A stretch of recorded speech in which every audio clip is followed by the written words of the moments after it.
As I said, welcome to the final day of the conference. I think most of you have joined us for one or more sessions so far this week, but just in case this is the first session for someone, I am Sam Darby from West Midlands Employers, and I manage the West Midlands Coaching and Mentoring Pool on behalf of subscribing organisations.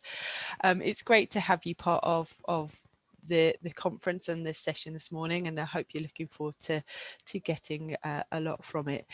Just as a reminder in terms of how today works, it's great that many of you have got your cameras on. It's always nice for us to see faces and know that we are actually speaking to people, so if you're able to do that, that's absolutely brilliant. But we do ask if you could just keep yourself on mute so that we don't get any excess background noise, so we can hear Emma, our speaker, as clearly as possible. Shanda is on hand if anybody's got any technical problems, so just message WM Employers and she'll help you out if you do have any problems as we go through. And we are recording this session, so you can listen back if you wish to. We will be using breakout rooms to facilitate some of the learning, to give you an opportunity to speak to other delegates and digest some of what is being shared, because it will certainly bring out different thoughts and responses to what's been shared. I know in previous sessions for some of you, technology has prevented you from accessing the breakout rooms, or there may be other reasons why you don't wish to participate in a breakout room, but just to say, because in the early sessions a few people were just dropping out as soon as we mentioned the word breakout, so just so you don't have to drop out of the session. If you don't want to participate or you can't participate in the breakout rooms, just click that you don't wish to do that when you're invited to, and then you'll just remain in the main room for that time. So just to mention that, and that therefore you don't have to miss any of the remainder of the session. So I think the only thing I would add to that is I've requested that we put people into pairs. Okay. So if you do drop out, then you might be leaving a colleague in cyberspace on their own. So so hopefully being in pairs is slightly less difficult than being in a bigger group in a breakout. Yeah.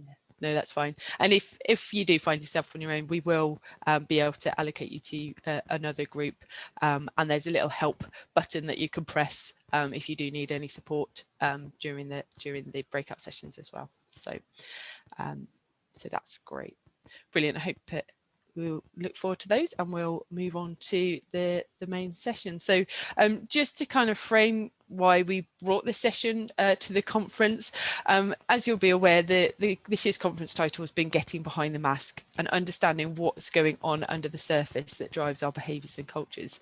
And one of those things is bias, which has been referred to in so many of the conference sessions already this week.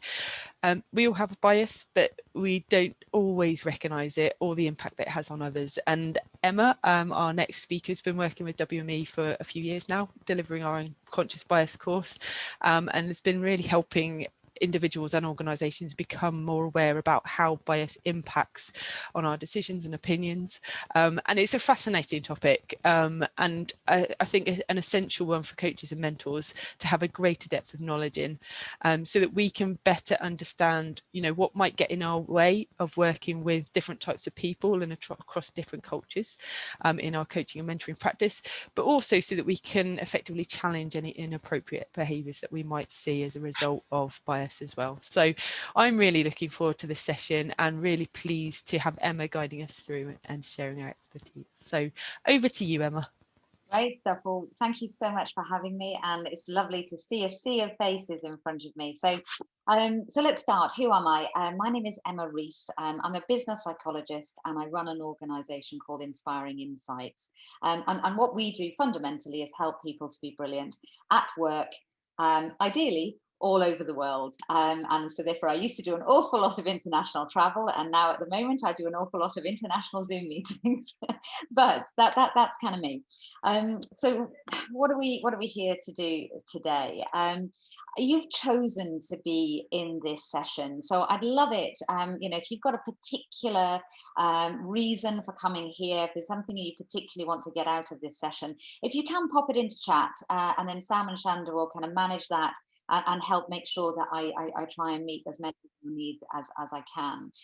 But fundamentally, what are we going to do today? I hope by the end of this session, you walk away with a better understanding of unconscious bias and why it matters. And I hope I'll have given you an opportunity to reflect and to consider your own personal biases, where they might come from, and together we'll explore some of the problems that this can create, some of the opportunities as well, but specifically in our role as coaches or mentors, and some of the real challenges this can sort of throw up for us when we're working in very diverse multicultural environments. And I'll end with a couple of techniques and some ways that we can overcome some of these biases and ideally be more effective as a coach and a mentor. So that's what I'm going to cover. Like I said, pop it into chat. If there's anything really particular you want to get from this session, let us know, and then I'll make sure that we do our best anyway to meet these needs. So let's go on. Before I start, actually, maybe I can start with a question. We're a big group and I know you're all on mute, so answer the questions in your head maybe. But if I start with a question in terms of what's your thoughts? Are we all biased or not? Now, wave at me if you think we're all biased. Let's get a little bit of it. Yeah, there's a lot of there's a bit of a mix there. There's quite a few. It's quite a lot of rate waving, actually. Yeah, and you know what? We're in good company. So Daniel Kahneman, who you probably have read about or heard, he's a very well-known economist and a psychologist. He would argue that yes, we are all biased in some way, shape, or form. And I would agree. I think as human beings, in equal measure, we are fabulous and we are flawed, and our biases play into that. So my second question to you then as a group, because you've now watched me, you've heard me, you've seen my mannerisms, do I remind you of anybody? And if I'm getting a yes, give me a wave. I'm not sure if I want to know the answer or not. But fundamentally, whether I do or I don't remind you of someone at this moment in time, there is a very strong chance that somewhere in your brains, there's some connections being made. And the more I talk and the mannerisms I use, that'll trigger it. Now, whether I like this or not, as a fact, every single one of you on some level will have made up your minds as to whether you're going to like what I say or not. So on that basis that you've already made up your mind about me, you've got a backstory about me, probably, you're already thinking about where I am, where I've come from. Would it surprise you if I told you that when I was younger, I used to sell drugs? Got some, yeah, and somebody's going, nope, doesn't surprise me at all, young lady. Yeah, so well, I did. Would it also surprise you if I told you that by the age of 18, I'd been in more than 15 fights? Bit of a mixed impression there. So, I mean, I'd invite you at this point to notice, you know, what are you feeling? What are you thinking? What story are you now bringing up about me? Have I gone up in your estimation or have I gone down? And the reality is yes, both things are true. But unfortunately, we don't have time for the backstory as to what it is. So I would encourage you, if you're curious in any way, look me up on Google. I'm sure you'll find the answer to both of those fairly swiftly. But you know, my next question is why did I start with a statement like that, a provocation? And the reality is we make assumptions, don't we? We make assumptions really, really quickly about people, and it's on very, very limited data. And most of those times, those assumptions are fundamentally wrong. And our brains are hard-coded to do that. It's why we've existed. We all do it, and we can't stop it. And as coaches and mentors, our job really, we try to be supportive, we try to be judgment-free, but neuroscience tells us that that is fundamentally impossible. We can't do it. We all have these, you know, super fast connections and patterns in our brain. We all have unconscious biases. And even if we don't want to admit it, it's true. And the reality is to be the very best we can be, we need to do two things. We need to create, you know, much more self-awareness around how our brains work and our biases, and we need to be able to manage some of them because we can't get rid of them totally, and we probably don't want to either. And unmanaged, our biases can really help us, but also hinder us, and not just us, but our clients. So when we're working with coaches and mentors, they too, or mentees, they still too have these same biases that they need to deal with. So that's what we're going to kind of really talk about today. So we're going to start with, a bit of a level playing field. Let's get us all to armchair psychologist and above. So we're going to talk about what our biases and why do we have them initially. So on a very basic level, our biases are the judgments and the assumptions that we make without being consciously aware of them. And Daniel Kahneman, he calls these mind bugs, or unconscious interference. And they're the habits or the thoughts that interfere with our ability to perceive, to remember things, to reason and make decisions. And fundamentally, and this is really, really important, I think, is they don't make us a bad person. They can absolutely help us. They've kept us alive. That's what allowed us to evolve as human beings. But ultimately, they can also have some very, very damaging consequences for us, but also for others around us, and for that environment that we create. So why do we have them? So our biases, like I said, they've evolved over time and they've helped us to survive. And what they do is they enable us to very, very quickly respond to information, and in a way that minimizes the effort required, because our brains are designed to do a lot of stuff very, very easily without effort wherever possible. And if we just sort of think about the structure of our brains, there's three main parts really that play into where our biases sit and why they exist. So that first is that bottom part of our brain, which is the reptilian part of our brain. And that's the oldest part. And that's the bit that's responsible for keeping us alive. It tells us in the moment, am I safe? And that's the bit that, a long time ago, when we were out hunting for food, it's the part of our brain that would tell us whether that rustling in the bushes was a lion that was going to come and eat us, or whether it's our friends that was going to come and hunt with us. And then we have the limbic, or the emotional part of our brain, and that fundamentally that helps us to kind of feel like belonging, to build relationships, and it deals with emotions and helps us to bond with other people. And then you've got the third part of our brain, which is the rational part, and that's the newest and a part of our brain that is evolving very rapidly as we become more complex, and that allows us to solve problems, to learn things, to evolve, and that sort of allows us to manage the other parts of our brains. And that's the bit that Steve Peters, who wrote The Chimp Paradox, he calls the human, the bit of our brain. So if I ask you a question, where do our biases hang out? I guess you probably would quickly know the answer, that it's fundamentally in the reptilian part of our brain, and a little bit in that sort of limbic or emotional part. That's really where our biases hang out. And that links really nicely to the work that Daniel Kahneman did a number of years ago, when he came to the conclusion that there are two fundamentally different thinking styles that we have as human beings. And that first one is what he calls system one, which is our unconscious thinking. And that part of our sort of processing, is very, very fast. It is unconscious. It takes absolutely no effort. You don't even know it's happening.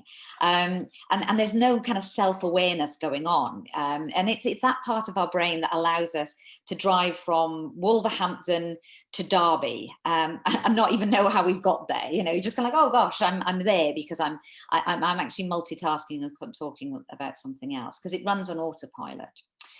And apparently we exist, 99% of our waking lives exist in that system one part of our brain. And in terms of capacity, again, apparently it is 200,000 times bigger in its ability to kind of process stuff than system two, which is our conscious part of our brains and our conscious thinking style.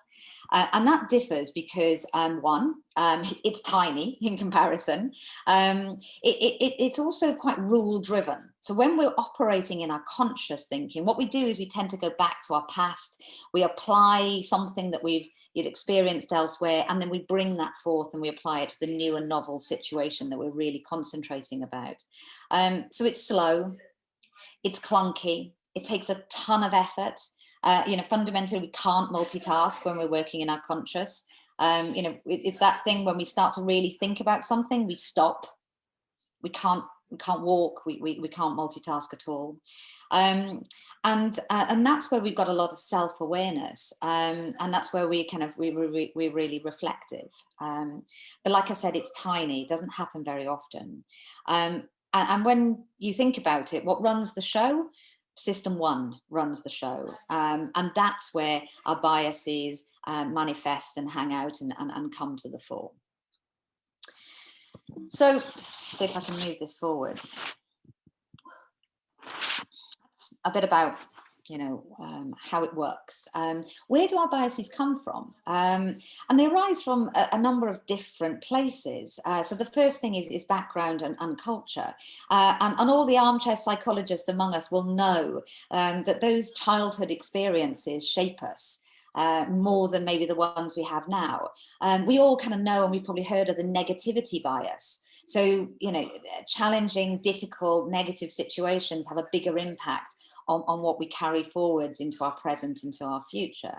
But also the culture of the office that you work in, the company, and the country, that they all play a part in terms of how our attitudes, our values and beliefs are shaped.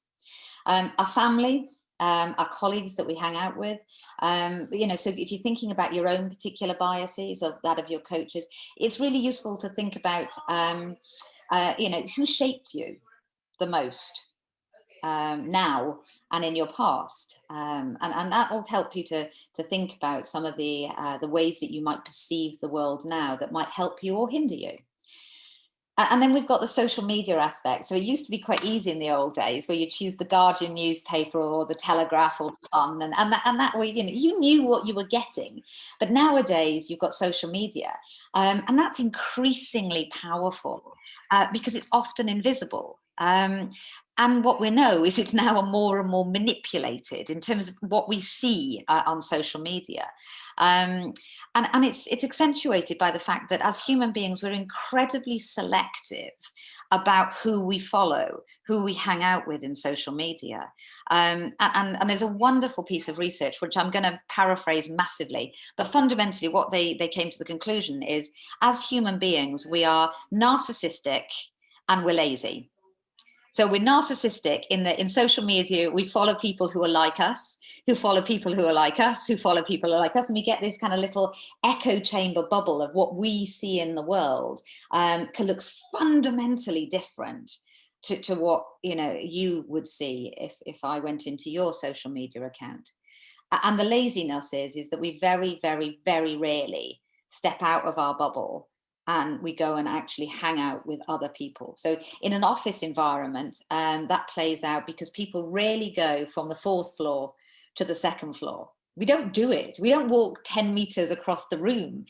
And the same thing plays out in social media. And that means that we get this echo chamber. And there's a fantastic program called The Social Dilemma. If you haven't watched it and you're interested in this, it's a really interesting program because it really brings to life some of the challenges that we face because of social media and how that plays out in terms of our biases as well. And then the last thing that I draw attention to is our daily habits. And this really surprised me when I first started learning about it. And there's something called Hebbian theory. And what Hebbian theory tells us is that the things that we do or we think or we experience on a very micro level every single day, they become very, very hard coded into our brains. So I think the saying is what fires together wires together. So every time those synapses in our brain kind of fire off, it just sort of speeds up that neural pathway. And so what does that mean? It means fundamentally that if I walk out of the door and go to the tube at 7 o'clock every single morning, which I used to do this time last year, the only person I'm going to see as I walk down the street is a guy who's clearing out the bins. And that guy is a black guy. And every time I see him, my brain is making a mental connection that says, black guy, manual worker, black guy, manual worker. So the next time I see a man who is black, that my brain is going to automatically go manual worker. And the chances are it's going to be fundamentally wrong. So these daily patterns are really, really powerful for us, for our coachees and our mentees. And it's really important that we understand that and how they differ, because that will frame how they see the world. So the problem we have as coaches and mentors is that, like everybody else, we're pretty blind to our own biases. So therefore, your advice will be based on assumptions, beliefs that have worked for you and been based around your experience of life. And that's going to be fundamentally different to many of the people that you work with, and in particular, if they're from a very different cultural background to you. So, tick. If you weren't already an armchair psychologist, you've passed the test. We now have the same common understanding of where our biases come from and what they're all about. So what I thought we would do today then is kind of take it a step further and just talk a little bit about some of the common biases that maybe sort of impact us in the work that we do. So, question for you, and this is fastest fingers on the buttons, because I'd love to get your thoughts in chat. How many biases do you think there are? Anyone got hazard guess? We've got 250 plus. 250 plus. Just come in. What else? Any difference? Millions, billions, 8. Billions. Hundreds, 50, infinite, all varieties. Well, 42. Well, the answer to life, the universe and everything, isn't it? 42. That's brilliant. Okay then, so, well, I mean, don't quote me on this. I have been told there are over 150. And now that kind of surprised me. And I guess, can you think of any? Can you think of any? Do you know any in your practice that are really important? Again, put all of your thoughts on chat, because one of the things I will do is, after this session, we'll collect all of your sort of thoughts and ideas and insights, and I'll play that back to you all, so you have the outputs of everybody. So yeah, so tell me any that are particularly worrying for you. While you're doing that, I thought I would pick up on 3 that are kind of probably the most, useful, interesting, I thought, from our perspective. So the first one that I thought we'd talk about is something called the expert bias. Now, what does that mean in the context of coaching and mentoring? What that means is that as clients, sometimes, our coachees, so I'm going to call them clients just for ease. So sometimes our clients, the people we work with, we coach or mentor, they do have a tendency to assume that we know the answer, or we can help them solve their problem. So they assume that we are an expert. And sometimes we do fall into the trap of believing that we can always help them, even not specifically. It's that generalization of we can help. And if that plays out in any way in your relationships, then, just think about, well, what impact would that have on your conversations? How can your clients take responsibility for their own actions if on some level they do believe that we have the answer for them? And also, how might it change your coaching or mentoring if somewhere secretly deep underneath you think you actually do know what the right answer is? So that expert bias is really interesting, and I think it plays out in many ways. The second one I thought I'd talk about at the moment is empathy bias. Because again, as coaches and as mentors, you know, a lot of us, we feel that showing empathy is really important. We need to work at that, and maybe we think that it's always a good thing or the right thing. And when that happens, sometimes, you know, we get to that point where we empathize so strongly, we genuinely feel that we know how the client feels themselves and therefore would respond. Now, science tells us that empathy and analytical thinking are actually competitive. So if as coaches and mentors, we're being overly empathetic, then we can't actually think critically. And our clients need a blend of both. So too much common ground can lead us to over-identify, can cause us to believe that our behaviours and our reactions would actually be the same as our clients. And quite often we know that that's not going to be the case. And then the third thing I thought I would touch on is confirmation bias. And we've all probably heard of it, done it, experienced it in so many ways. But that's where we as coaches and mentors, we're not really listening. And what we're doing is we're listening to confirm our own hypothesis about a particular situation. And when we're doing this, we're not really listening to anything that doesn't match that hypothesis. We're cutting it out, whether we're aware of it or not.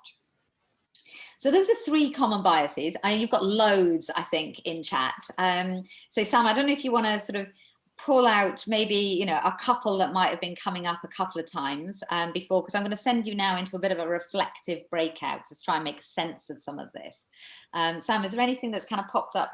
Yeah, so some of the common ones: gender, height, age, hair color, weight, race, religion. Accents come up a couple of times. Disability. From the fire service, from their service perspective, that females aren't as strong is one of the biases. IQs come up, linked, I think, to what you're saying about expert bias. It's one around actually struggling with bias around coaches' lifestyle choices. And your kind of your own perceptions about that. What else have we got here? Job title and qualifications. Right, there's a good long list. So what I'm going to do now is I'm going to give you some time to reflect and think and talk in pairs. So we're going to pop you into a breakout group. If you end up in cyberspace, you can click to say come out back into the main room. But if you're happy just hanging on your own, use this time to self-reflect. But we're going to give you, how are we doing for time, Sam? Are we on time? I think we are. So let's say 8 whole minutes in your breakout group. And then we're going to give you 60 seconds to come back in the main room. When you're in your group, just use this time to reflect on how may, you know, these biases that I've shared or the ones that you've come up with, how may they impact you as a coach or a mentor?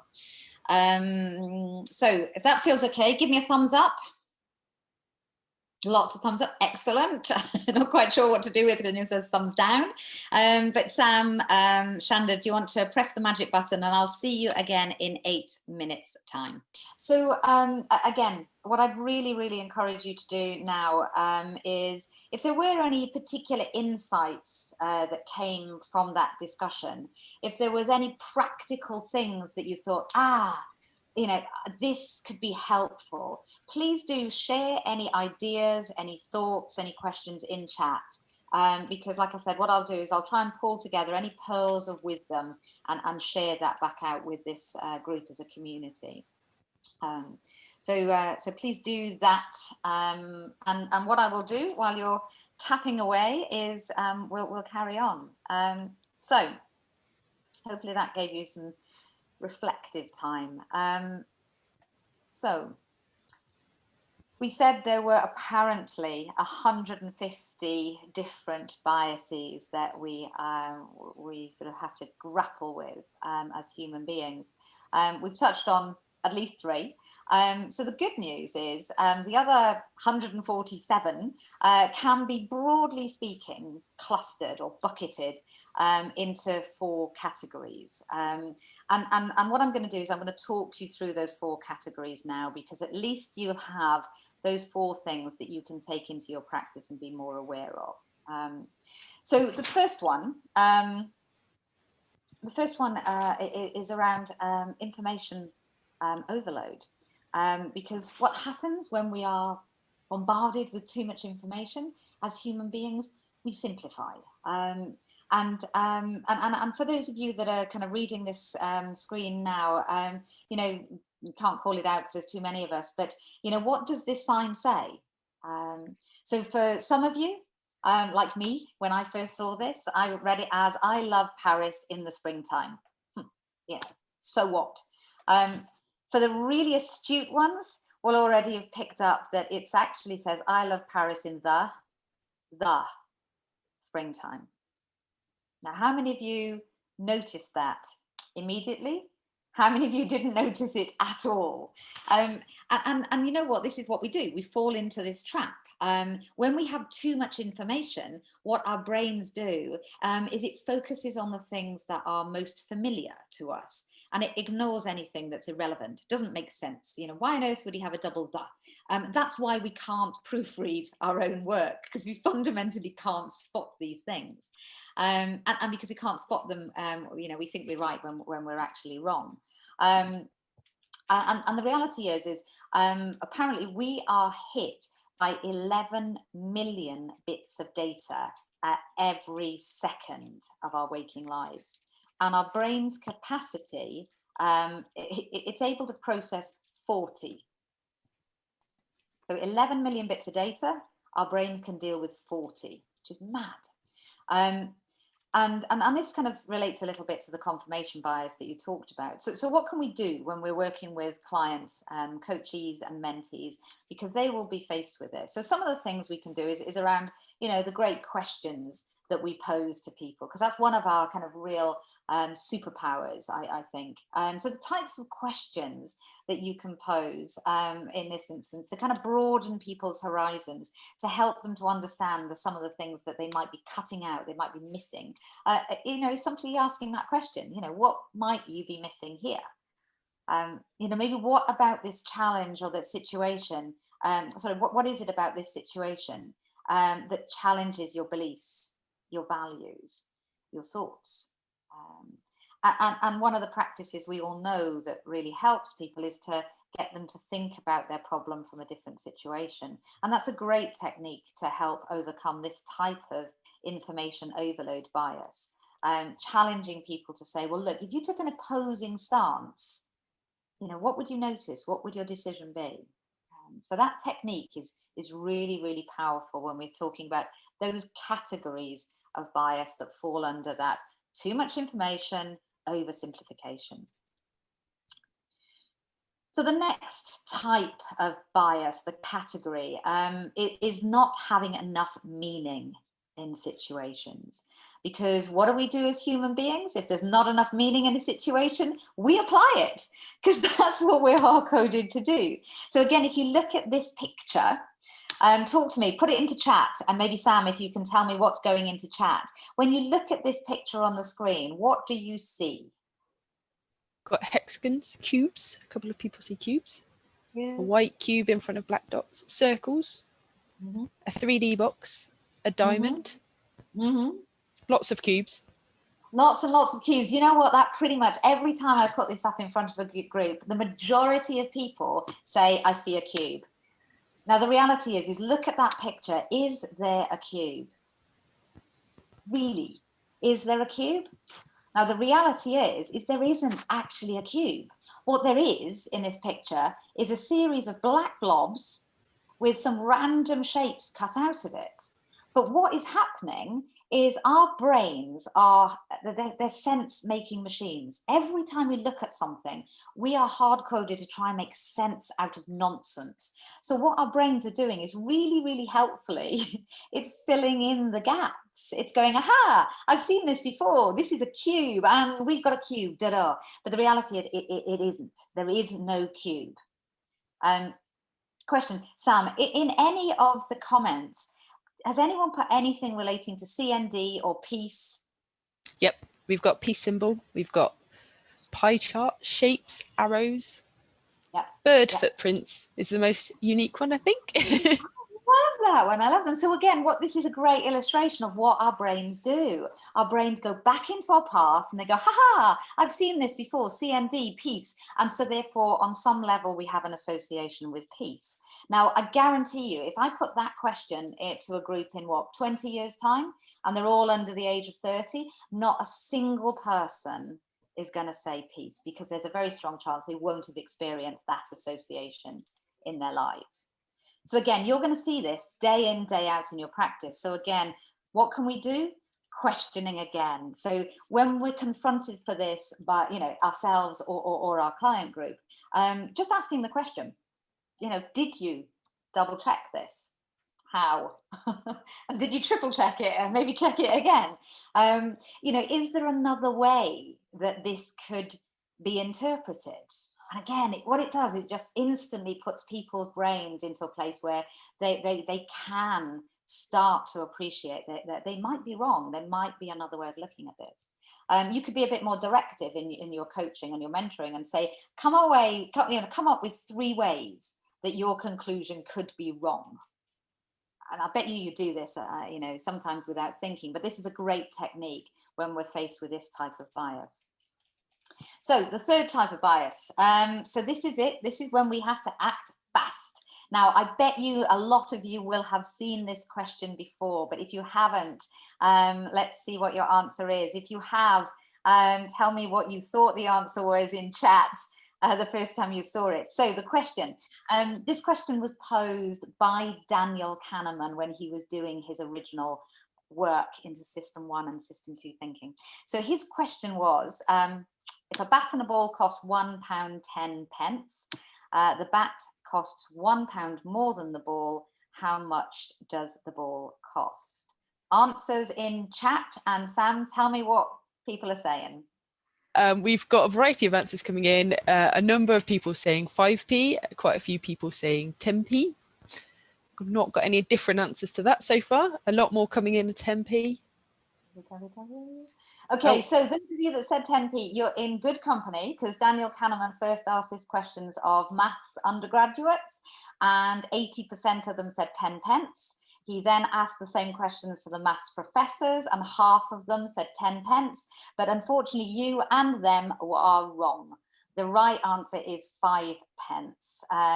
If you're like me, I would take 3 weeks to believe that the answer was 5 pence, because you know what, and do the maths, afterwards. The answer is 5 pence. But most people will look at that question and they'll go with the quick, intuitive answer of 10 pence.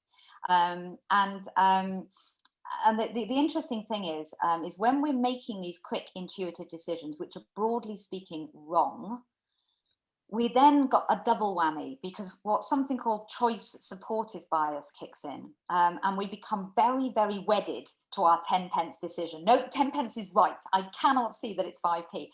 And we find it really hard to move away from that. And the pace of life means that we don't have time to act on, to reflect on issues. We don't have time to give them our full attention. And we're driven to move forwards always. In those instances, we're really prone to make these quick, super fast decisions that are wrong. And we tend to be either wrong, or we tend to be more tactical than strategic, or we go for the easy, familiar answer rather than the one that's a little bit beyond our grasp. And this type of bias kicks in predominantly when we're dealing with either people or money. And what we need to do as coaches, and what we need to do for ourselves, is kind of slow it down.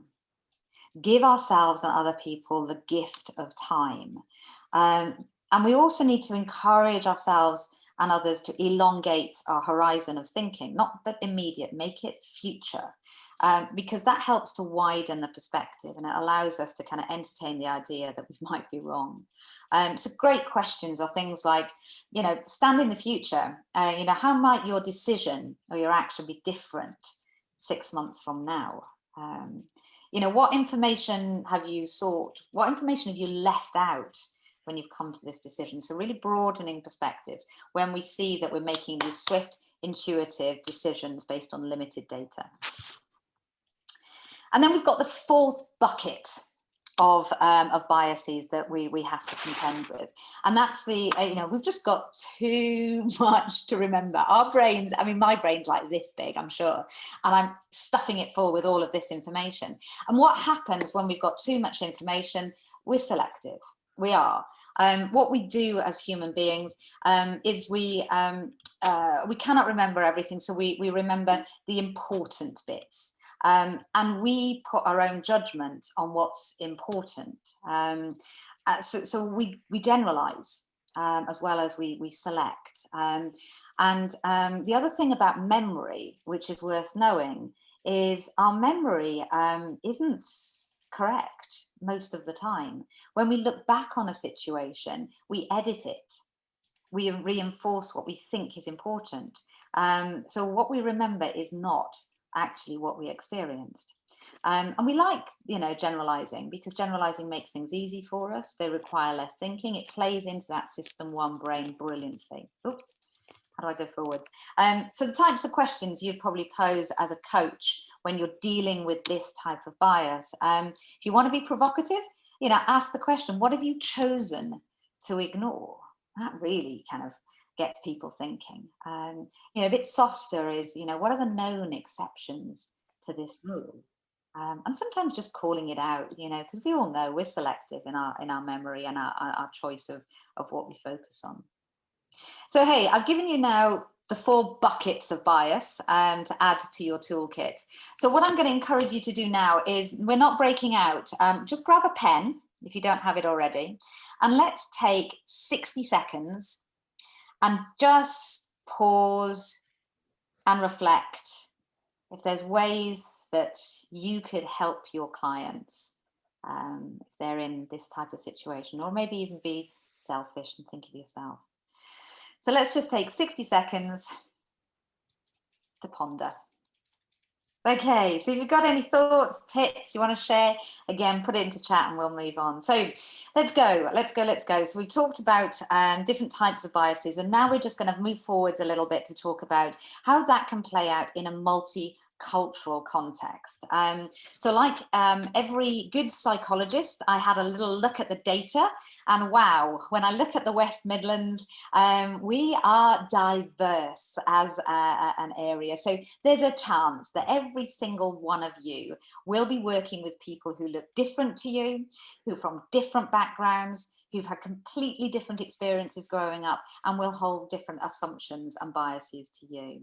Now, there's a limit to what I'm going to do in the next half an hour of this session, but what I'm going to aim to do is 2 things. I'd like to introduce you to some research which helps us to understand some of the common differences across cultures, and then I'll just talk about a little approach to building your cultural quotient. So either for you or for your clients. So hopefully the 2 things will be helpful for you. So what I'm going to do now is I've taken some, I think it's fantastic research that a lady called Erin Meyer has done. And her website is at the bottom. And I'd really encourage you to take a look at her website and her work, because what she's done is her research has shown that there are 8 different major differences across cultures. And they play out over and above the psychological differences between people. And what you can do on her website, and it probably costs like a $5 or something, you can actually do your own assessment of your own preference. And then you can look at different countries, and you can see where do you sit on the scales that we're talking about now. And if you're working with someone maybe from Japan or Nigeria or from France, it'll highlight where you and they are different. So it's great for you, but it's also, you can plot it for different people, so you can help people understand differences themselves. So I'm going to rattle through the 8. So the first thing is how we communicate in different cultures.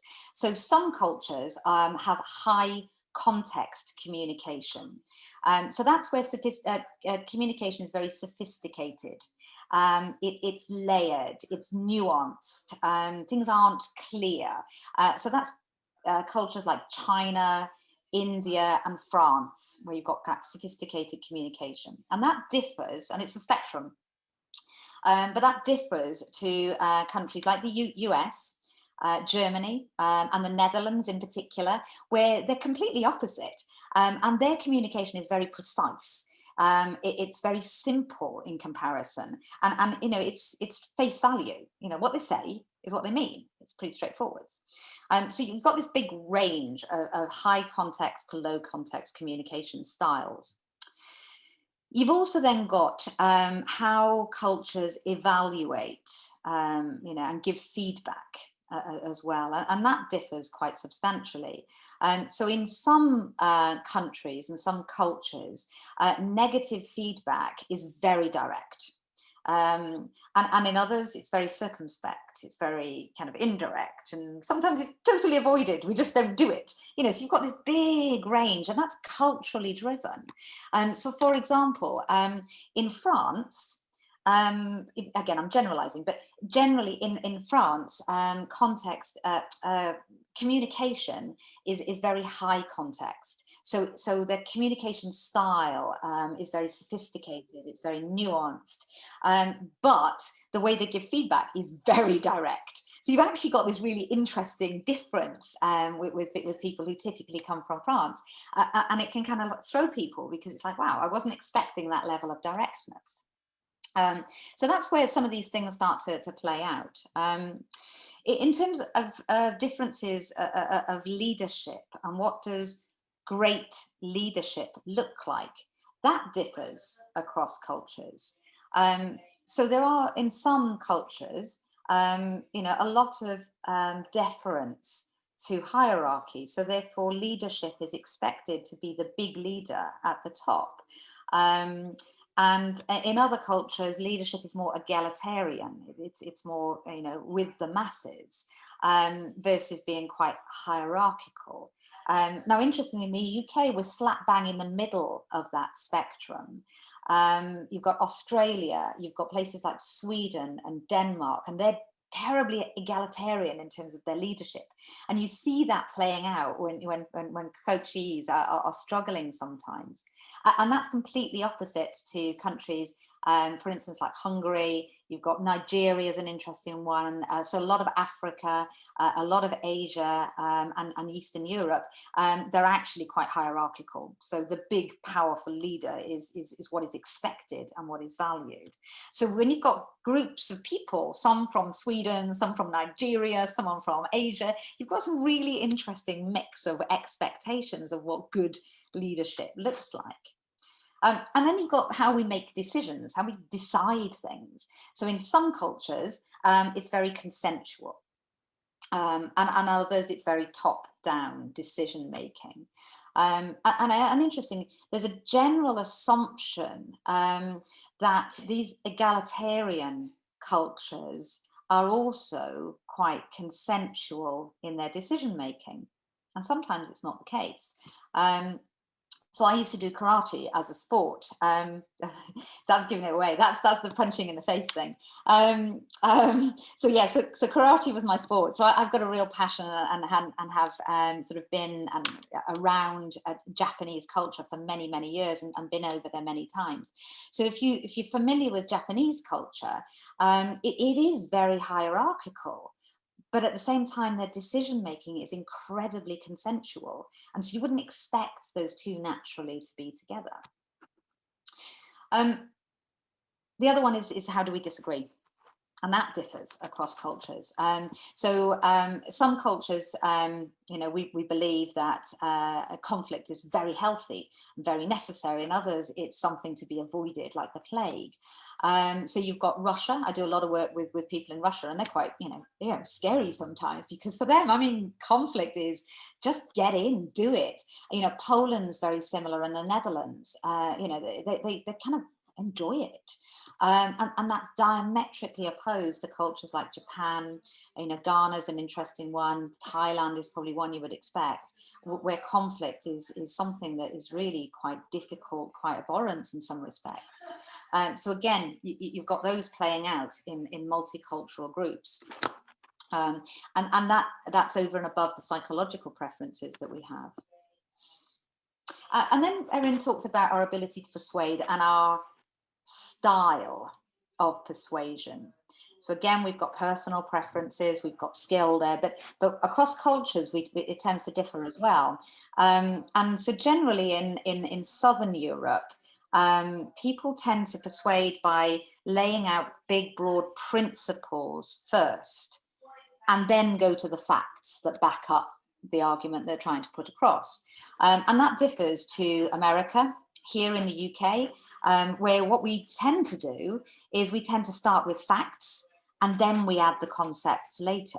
So when we're trying to influence, persuade, we've got very different approaches, which sometimes unconsciously people pick up on, but that causes conflict in its own right. And then I bet you're all familiar with this one. We've got very different concepts across cultures of scheduling time and managing time.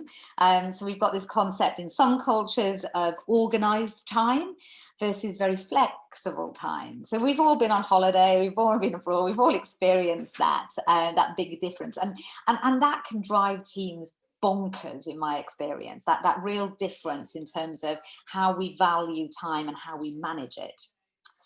And then the last one that I thought was really useful for us as coaches and mentors is how we build trust.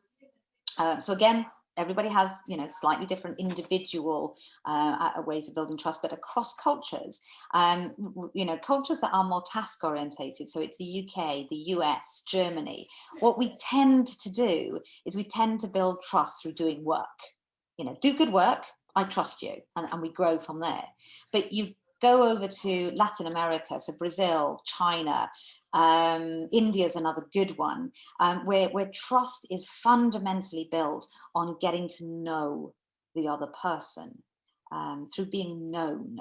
So that's where it's so important. You have to go for dinner. You have to meet the family. You have to meet the grandparents, and sometimes. And if you have that level of closeness, and we've all shared a drink or a coffee or whatever that might be, then I trust you. And then I'll do work with you. It's a fundamentally different approach to building trust. So, whistle stop tour. So we're now going to move into the final furlong of the day, because I'd encourage you, go read Erin Mayer's stuff, because it's absolutely fantastic work and really helpful. But what I thought I would sort of draw to a conclusion around today and give you one more thing. And this is about saying, well, okay, we've talked a lot about our biases, how our brains work, the different cultural differences that we need to manage. But there is a thing called our cultural quotient. And I thought I would share with you an approach to help build that. So either build that yourself or to use this approach with your clients. Because like EQ, CQ can also be built. It can be developed. So we can strengthen our ability to relate across cultures and work more effectively, and whether they're microcultures or macrocultures. And like EQ, CQ takes time. It takes practice, and it takes a willingness to develop it. But if we go through the approach that has kind of been proposed and set out here, I'll kind of share some tips and some thoughts with you. So the idea is that you start with motivation. You kind of really dig into what's your own personal motivation or that of your clients, and then you kind of work through the cycle. So I'm just going to go through each aspect in turn. So when we're thinking about motivation, that really fundamentally boils down to how much do you want to really function effectively across cultures? How much appetite have you got to go out of your own comfort zone and your own way of working and thinking? it involves really tapping into curiosity and that real desire to learn and be wrong, and have your assumptions challenged, which is never easy. And so therefore, really digging into that motivation. So for me, I have an absolute passion for travel. And that's what really allows me to hook into some of the other aspects. So through travel, I'm able to learn about different cultures. It gives me a wonderful experience of getting to know people in different groups, and I, through that, I push myself to go and do different things. Now, for you, I'd really encourage you to think about, well, what are your real motivations? What can you tap into? And if you're working with clients, it's really finding out what is it that would really allow them to open themselves up in this respect. So we start with motivation. And then it's about building our knowledge. And just like everything else, we need to build systematically what we know about different cultures, different ways of thinking and operating and understanding the world. And the tip I would have here is really try to find out the similarities as well as the differences, because we tend to think that, all cultures are really different, but actually there's more similarities than we think. And again, we're going with our brains, so that allows us to notice those similarities and roll with the things that are easier to manage. So the trick here is to make some mental maps. Obviously you can't learn everything about a culture because that would just be crazy. But a little bit can go a very, very long way. So some of the things that really work is watching, different movies. Watch a Bollywood movie. Follow different media. Challenging yourself. So just on social media, follow somebody different. Follow a different community, and it's absolutely amazing how that sort of changes what comes into your world. Maybe go and do some background reading about history. And another really, really powerful thing, and especially if you're working with clients that need to build their cultural quotient, just learning about how to pronounce some of the common names in different different countries can be really, really powerful bonding experience when they get that right. And the other thing is we know role models are amazing. So find a mentor, find a role model, and maybe just pick 3 in different cultures, and you'll learn an awful lot through doing that. So broadening your network. So that's about systematically building some knowledge. And from there, then what we need to do is take that knowledge and then apply it into the way we make sense of culturally diverse experiences, and then use that to select a more optimum strategy. And it helps at this point to be curious about our own thought processes, be curious about the thought processes of others, because when we are culturally aware, we can use that knowledge then to select a strategy, test it out, have the openness to adjust, readjust, and recognize when things have gone wrong.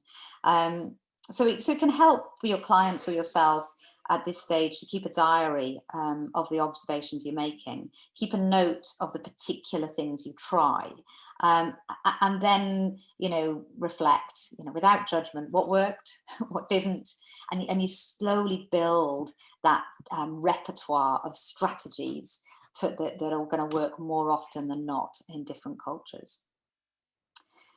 And then, like everything else, the last thing is about taking action.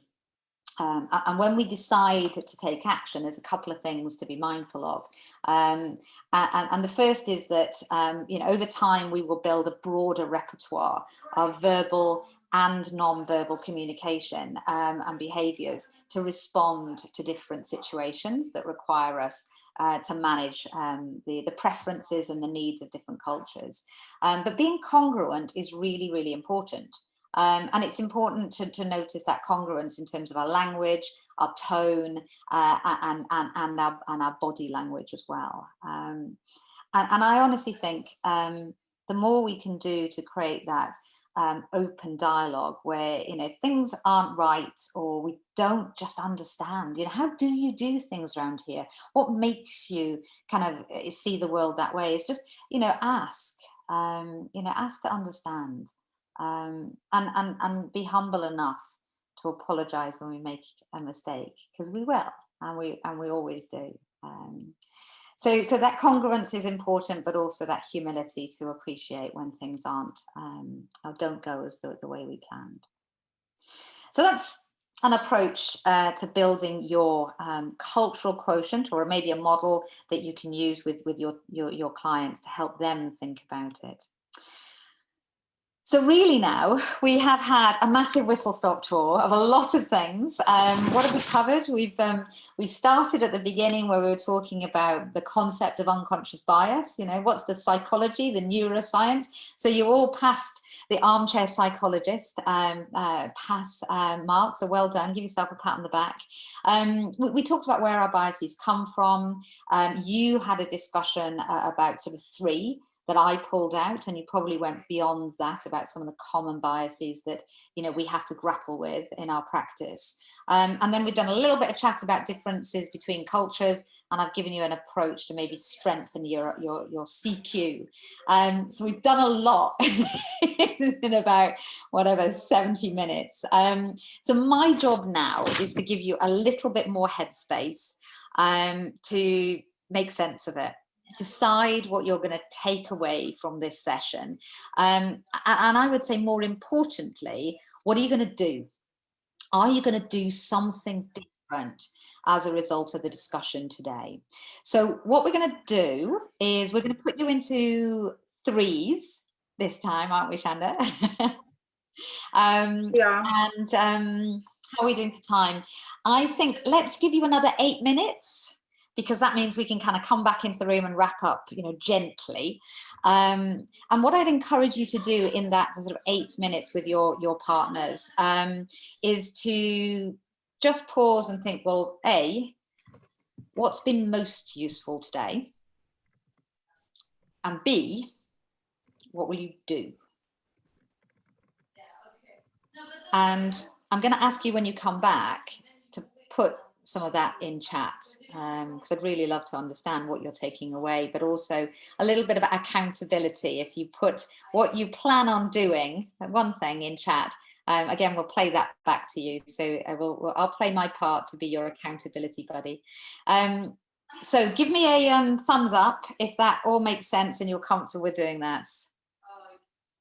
Okay, a few thumbs up, nods, brilliant, waves, super. If there's any issues, put it in chat. So apart from that, I think, Shando, let's send everyone into their groups. Genuinely, we haven't got time to kind of hear some of the richness that I'm sure you have provoked in some of your discussions. But I would encourage you again, grab a second or 2 now and pop things in chat. If you've come up with any pearls of wisdom, any things you'd love to share with this community, put it in chat. I would also ask you, if you did get to a point where you go, you know what, I'm going to do something different. Because when we talk about the topic of bias, one of the things we do know from research and practice, it is a tiny, tiny bit of bias can have a huge impact. Equally, if every single one of us does one tiny thing different, we will make a huge impact in terms of creating a more inclusive, more welcoming environment where we can genuinely feel like we can be ourselves. And so therefore the flip of that is, if you just think of one thing that you're going to do with what you've learned today to share this ethos, approach, or competence, collectively we will change the world. That's what I believe. So pop it into chat. And there's a lot coming through. All sorts of insights that have taken place. So there'll be a lot to collect up after the session. Yeah, and we'll do that, and we'll share that back to you next week, isn't it? Yes. Yeah, I love this crowdsourcing thing, because you know what, none of us alone are experts, but collectively we are. So hey, we've come close to the end of the time. There were a couple of questions that have come up, and maybe Samuel will close on that. But logistics wise, I'll make sure that you have these slides. I'll make sure that we make sense.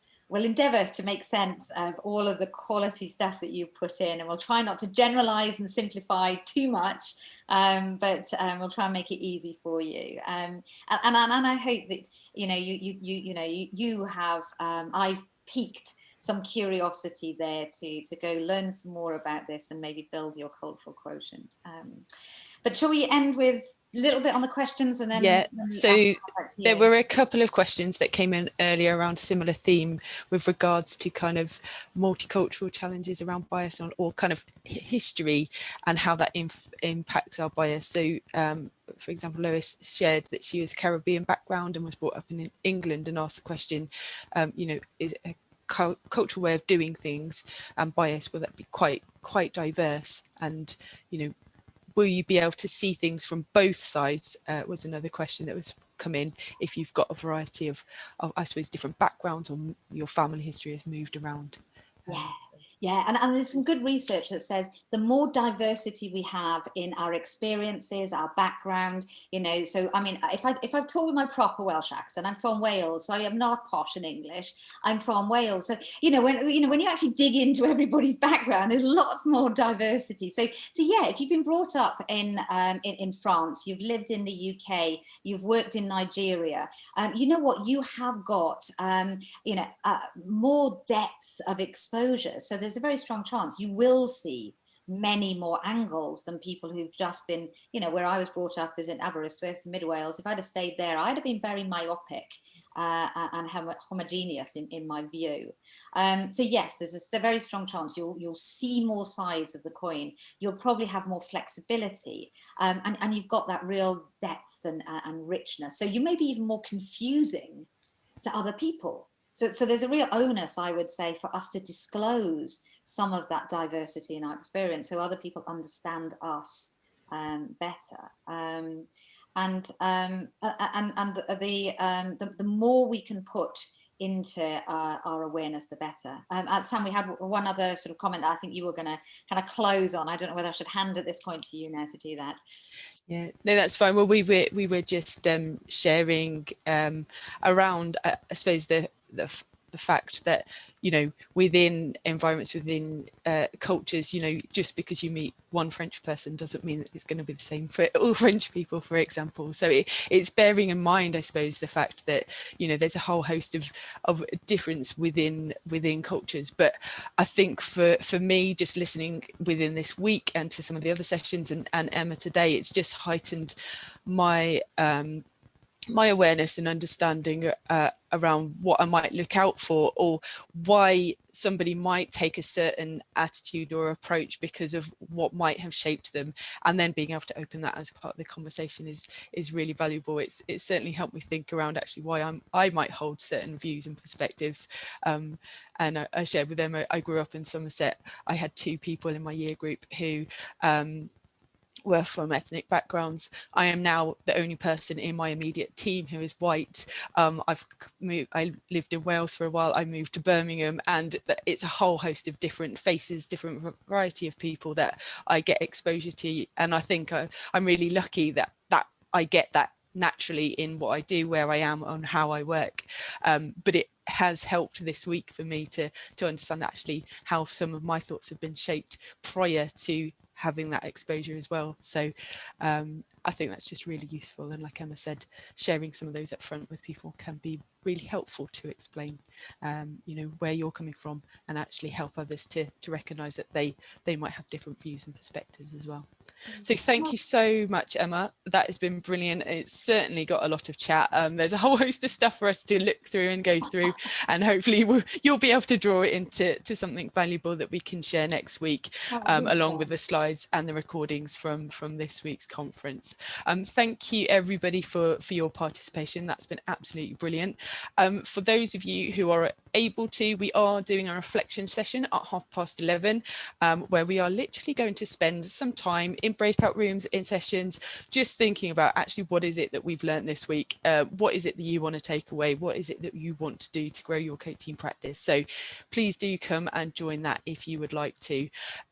I also want to say we do like to publish people's thoughts and views within the WME Pulse magazine that comes out every quarter. So there's going to be one in the new year coming out.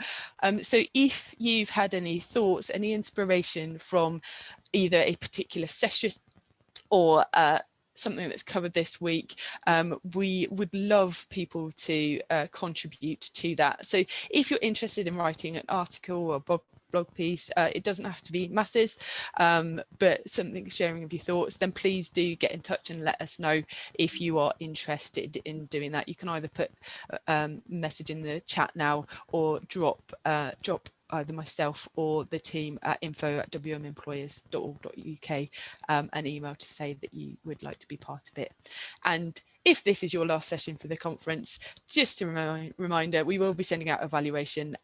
We would love to hear how you have found our first virtual conference. So please share as honestly as you can so that we know how we can make future events really valuable.